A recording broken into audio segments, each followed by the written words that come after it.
És azt mondom megírva a zsidókhoz írt levélben, hogy vigyázzvan arra, hogy az Isten kegyelmétől senki el ne szakadjon, nehogy a keserűségnek bármely gyökere felnevekedjen.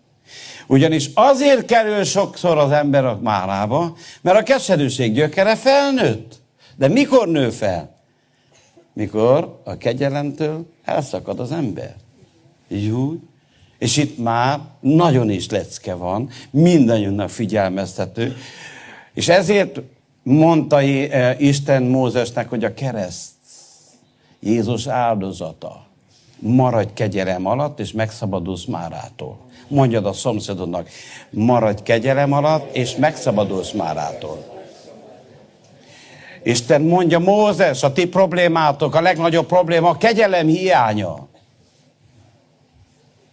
Mert amíg másokat hibáztatsz, addig nem jön kegyelem rád.